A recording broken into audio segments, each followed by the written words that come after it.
말씀을 나누도록 하겠습니다. 우리 시간 옆에 계신 분들 또 앞뒤 좌우에 계신 분들과 이렇게 인사하였으면 합니다. 저와 함께 해주셔서 감사합니다.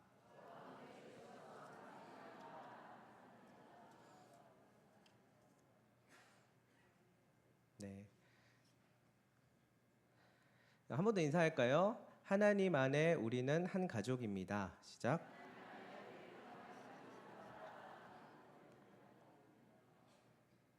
네, 감사합니다.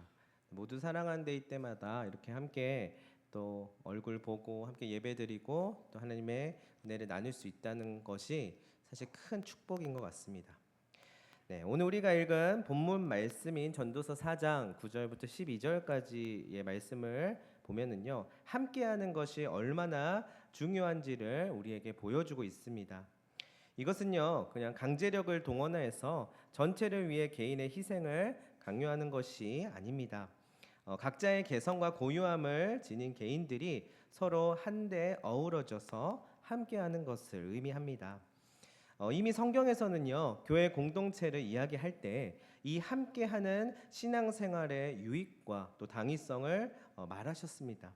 사실 우리가 하나님을 믿고 복음을 받아들임으로써 구원을 얻은 자가 되면은요, 그때부터 결코 혼자 있을 수 없게 되지요. 혼자서 구원받고 구원이란 티켓을 끊어서 그런 승객이 되는 것이 아니라는 말입니다. 먼저는요, 하나님과 함께 관계하며 서로 상호작용을 하게 되고요. 그 다음 하나님께서 붙여주신 사람들과 관계하게 됩니다. 즉, 관계성 안으로 들어오게 된다는 말이에요. 각자 모양이 다르고 생각도 다르고 살아온 삶의 내용들도 저마다 다르지만 그 사람들과 살아가는 삶의 이야기를 나누고 하나님의 이야기를 나누고 그 속에서 온전한 삶의 방향성을 발견해 나가게 되는 것입니다. 그런데요, 좀 봤더니 불가에서는 좀 반대더라고요. 고행과 수행을 위하여서 독신을 주장하고요, 스스로 속세를 벗어나는 일종의 분리된 관계성을 지향합니다. 집착으로부터 벗어나고 모든 굴레와 속박으로부터 자유로운 경지에 이르기 위하여서입니다. 그러나 이미 우리는 존재해 있는 것 자체가 사실 홀로 있을 수 없는 현실이에요. 나의 있음은요, 결국 누군가의 있음에 의존하여서 있는 것입니다. 결코 나 홀로 이 세상에 태어난 것이 아니잖아요.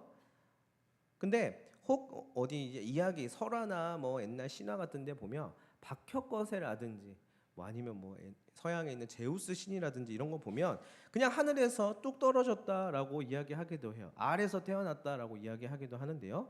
뭐 그런 경우라 하더라도요. 그런 경우라 하더라도 우리는 태어난 이상 홀로 먹고 홀로 마시고 자고 싸고 입고 걸어 다닐 수 없습니다.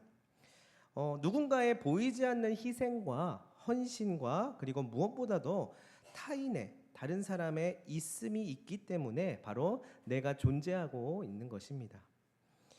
석가모니의 탄생설화에 나오는 표현으로요, 이런 말이 있대요. 천상천하 유아 독존이라는 말이 있습니다. 석가모니가 태어나자마자 사방으로 7걸음을 걸은 뒤에 오른손과 왼손으로 각각 하늘과 땅을 가리키며 이 말을 외쳤다라고 하더라고요. 신기한 거는 태어나자마자 걸었다는 것도 신기하지만 천상천하 유아 독존이라고 외쳤다는 것도 굉장히 기이합니다. 그 뜻은 말 그대로 하늘 위와 하늘 아래 오직 나 홀로 존귀하다라는 의미라고 합니다. 얼핏 들으면은요, 좋은 말인 것 같아 보여요. 근데 사실 석가모니 부처가 다른 누구와도 비견할 수 없음을 나타내는 말이라고 합니다. 이것은 곧 모든 중생들이 부처가 되기를 정진할 때에 불교의 핵심 가치인 바로 내 삶의 주인은 바로 나, 내 삶의 주인은 바로 나라고 하는 사상을 가장 직관적으로 깨달아야 함을 표면적으로 드러내주고 있는 것이에요. 내 삶의 주인은 바로 나. 이것이 소위 세상에서 말하는 이치와 잘 맞아떨어지는 지점이에요. 인간은 누구나 자신이 자기 인생의 왕이 되어 살고 싶어 하고요, 또한 그렇게 되고자 합니다. 자기 삶의 주인이 된 인간은요, 스스로 선악을 판단하고요, 세상의 모든 문제에 대하여서 자기 생각을 기준으로 옳고 그름을 판단합니다. 이것이 한마디로 말해서 아까 말했던 부처의 경지이자 천상천하 유아 독존의 모습이라는 것이에요. 여러분 어떻습니까? 좋아 보이십니까? 어떻게 보면 매우 주관적이고요, 불합리해 보이기도 합니다. 여기에서 함께라고 하는 가치는 사실 잘 보이지 않는 것 같아요. 어떤 누군가가 개인이 깨달은 그것을 통하여서 만물의 이치를 알고 이치에 대하여서 스스로 뭔가 깨달음을 얻어서 부처가 되는 것, 겉으로 보기에는 뭐 좋은 말인 것 같은데 여기에 어쩌면 함께라고 하는 가치가 있는가라는 생각을 해보게 돼요. 내가 깨달은 진리가 곧 세상의 척도가 되기 때문에 타인이나 공동체의 이상이 필요 없이 느껴지는 것인데요. 자, 그렇다면 우리 이렇게 물어볼 수 있을 것 같아요. 이거는 너무 신화적이고 종교적인 억지가 있지 않습니까? 조금 더 이성적으로 한번 생각해 보자고요. 자, 이성적으로 한번 생각해 볼까요? 네, 이성적으로 한번 생각해 보겠습니다. 자, 그렇다면 세계의 역사 속에서 이성의 세계, 이성의 시대, 이성의 정수를 보여주었던 대표적인 사람이 있었는데요. 그 사람은 바로 서양 철학자인 데카르트라고 하는 사람이었어요. 이 데카르트라고 하는 사람 뭔 말을 했냐면 코기토 에르고 숨이라는 말을 했어요. 어려운 말이 아니에요. 우리가 다 아는 말인데 나는 생각한다, 고로 존재한다. 이거 어디서 많이 들어본 말이죠? 네, 이 말을 해서 굉장히 유명해졌다라고 해요.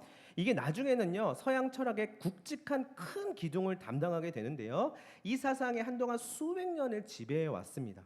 이것을 방법론적 회의라고 부르더라고요. 근데 이것은 내 눈앞에 있는 모든 것들의 존재를 의심하고 논리와 사고 및 이성으로 판단하는 것을 의미해요.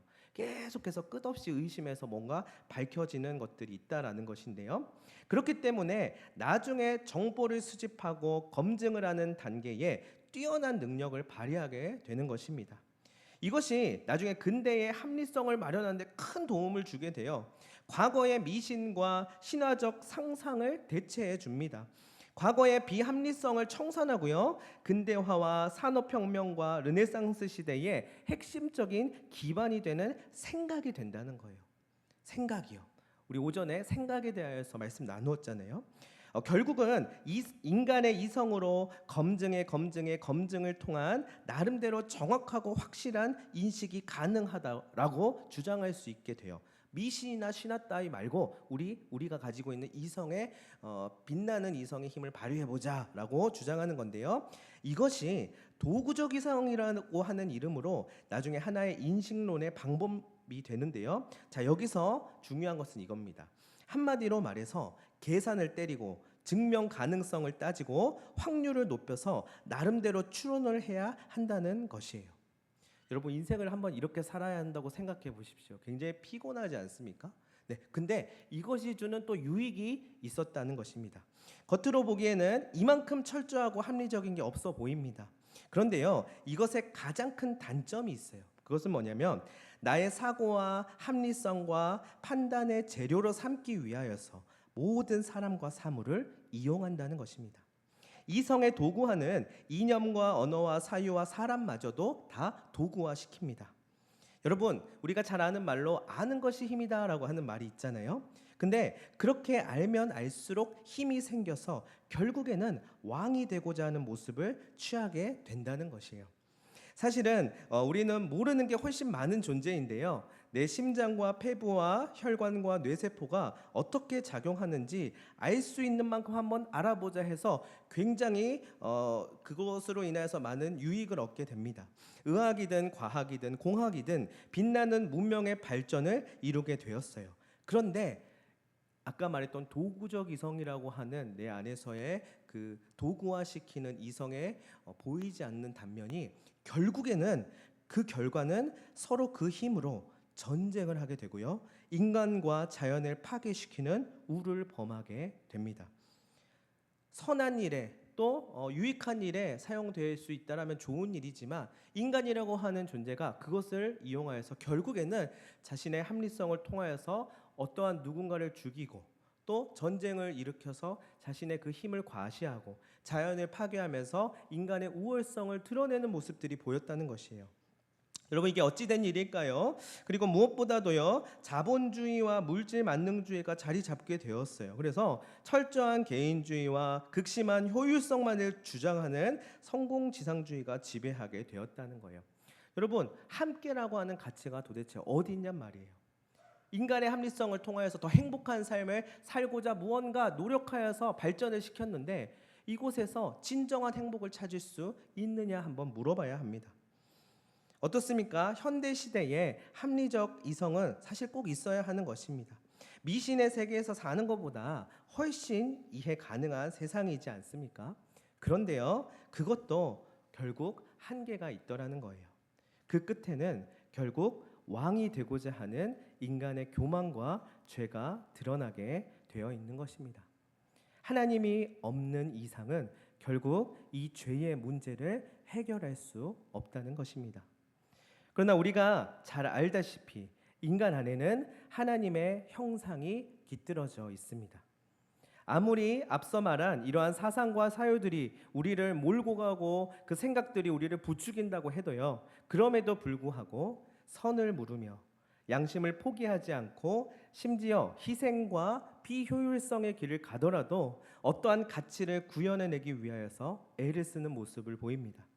인간 스스로 절대 할 수 없는 일을 하나님의 형상을 닮은 자로서 하나님과의 관계를 통하여서 서로 상호 연결되었을 때에 비로소 그 영향력이 흘러가게 되는 것입니다.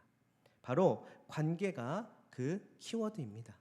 하나님과의 관계 안에 있을 때에 우리가 생각지 못했고 또한 행하지 못했었던 선한 일들과 하나님의 뜻이 그 안에서 이루어지고 또 그것이 우리의 삶 가운데 다른 이들로 하여금 흘러가게 된다는 것입니다. 왜냐하면 그 하나님과의 관계는 곧 사람과의 관계로 이어지기 때문입니다. 관계 속에서 복음은 흘러가게 되어 있고요, 구원은 번져가게 되어 있습니다. 성경을 보니까 그렇더라고요. 여러분, 생명은요 마치 물과도 같습니다. 고여 있으면 썩어버리지만 흘러가면 그곳에서 생명이 움트어지게 됩니다.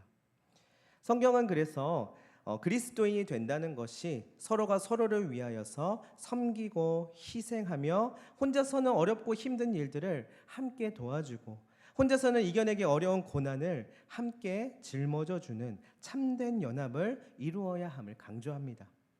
서로가 왕이 되지 않으려고 애를 쓰는 것입니다. 서로 왕이 되어서 왕국을 만들어서 전쟁해서 이 나라가 저 나라를 먹는 그러한 모습이 아니라 서로가 될 수 있으면 노력하여서 왕이 되지 않으려고 애를 쓰는 것입니다. 왜냐하면 우리의 왕 되신 하나님 안에서 우리는 한 형제요 자매이자 한 식구이고 동역자이기 때문입니다. 어제 장례 예배 중간에요, 설교 말씀을 들으면서 한 가지 제 마음속에 꽂히는 말씀이 있었습니다. 이런 말씀을 하셨습니다. 하나님 안에서 우리는 다 하나님이 왕 되시고 우리는 왕자요 공주입니다 라는 말씀을 하셨는데요, 이 말씀을 들으면서 하나님 안에서 왕 되신 하나님으로부터 귀함을 얻는 자들이구나 라는 생각을 하게 되었어요. 스스로 천상천하 유아독존하지 않아도 스스로 그저 자기 자신의 귀함을 그냥 증명하려고 그것을 어필하려고 한다라기보다 하나님 안에 있으면 우리가 자동적으로 그 귀하다라고 하는 것을 우리가 얻을 수 있고 또한 그것을 흘려보낼 수 있다라는 것입니다. 그럼 서로를 통하여서 하나님의 형상을 발견해가고 나의 연약함을 돌아보고 주 안에서 하나님의 마음을 품고 사랑으로 섬길 수 있는 것입니다. 그 생명의 관계를 하나님이 우리를 위하여 맺으셨듯이 우리 또한 그렇게 맺어가도록 하시는 것입니다. 성경의 배경이 되는 팔레스타인 지역은요, 혼자서는 여행하기 매우 힘든 지역이라고 합니다. 강도를 만날 위험도 있고 또 밤에는 기온이 떨어져서 매우 춥다고 합니다. 그렇기 때문에 혼자서 여행하는 것이 아닌 누군가와 함께하는 것이 매우 중요합니다. 누군가와 함께하게 되면 강도를 만나도 그나마 맞설 수 있고요, 밤에는 함께함으로 체온을 높여서 그 추운 밤을 이겨낼 수 있었다라고 성경에서도 이야기합니다. 이렇게 함께하는 것은 혼자서 이겨내기 어려운 일들을 만났을 때 이를 보다 잘 극복할 수 있게 해줍니다. 그렇게 하기 위하여서는 서로가 서로를 위하여서 조금 더 인정해주고 배려해주고 관심을 가져주는 자세가 필요합니다. 그리고 서로의 생각과 마음을 존중해주고 함께 하나님의 말씀 안에서 겸손한 자로 섬겨주는 것이 있어야 할 것입니다.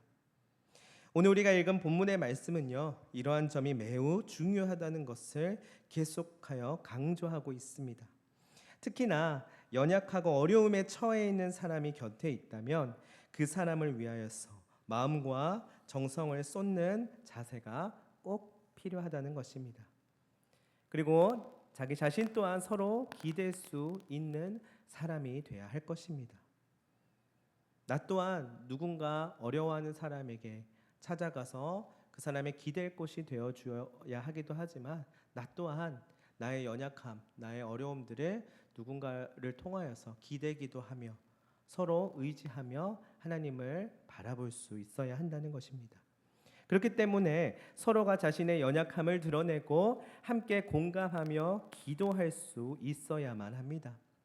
누군가만 일방적으로 쏟아붓고 누군가는 받아야만 하는 것도 아니고 서로가 서로에게 꼭 필요한 존재가 돼야 하는 것입니다. 오늘 말씀에서처럼 이 함께함의 중요성을 알게 되면 우리는 하나님께서 함께 하도록 보내주신 주변의 사람들이 얼마나 소중한지 알게 될 것입니다. 이 함께하는 것에 대해서 제가 묵상하면서 왜 하나님께서는 우리에게 함께하라고 하셨을까? 왜 꼭 함께 있게 하셨을까라는 생각을 한 적이 있습니다.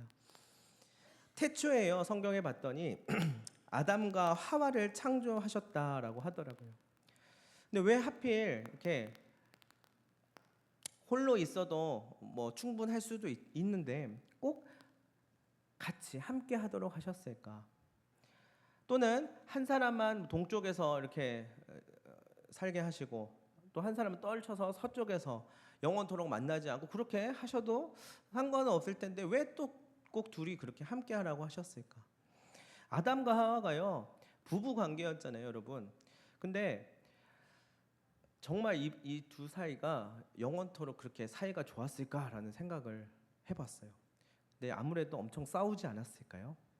네, 당장만 봐도 선악과를 먹을 때부터 봐도 서로 존중해주면서 보듬어주면서 막 눈물로 막 축복해준다기보다 당장 싸우잖아요. 네가 잘못했니, 내가 잘못했니 하면서 막 사이가 안 좋은데도 불구하고 또 함께 이렇게 부대껴 살도록 하셨잖아요.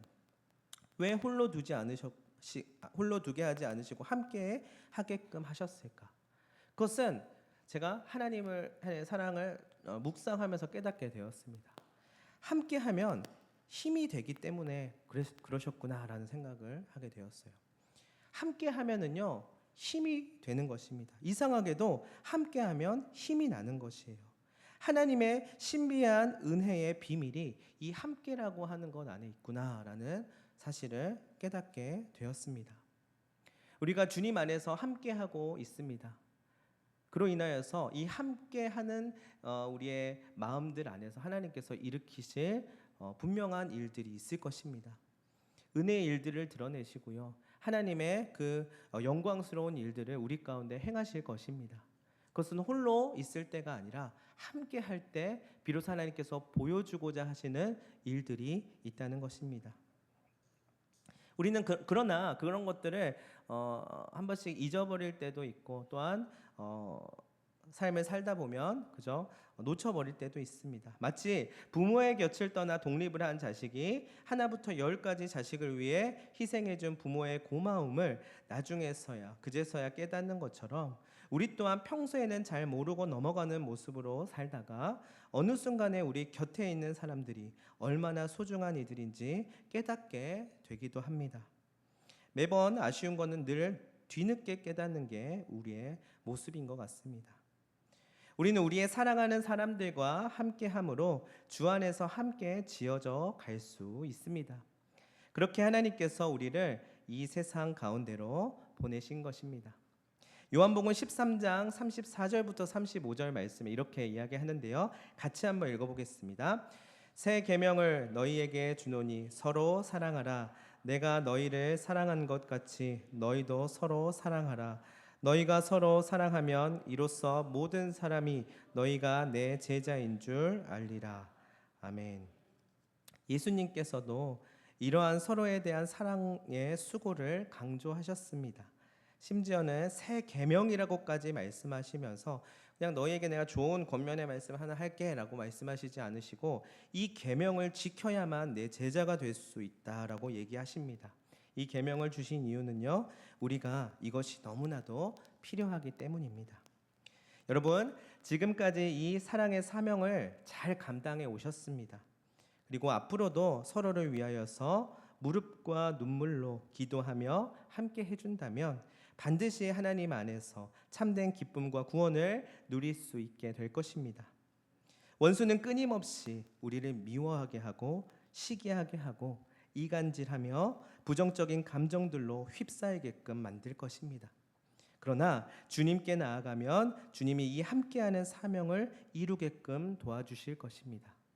어떠한 감정을 누가 이 감정을 주는지 분별하시기를 바랍니다.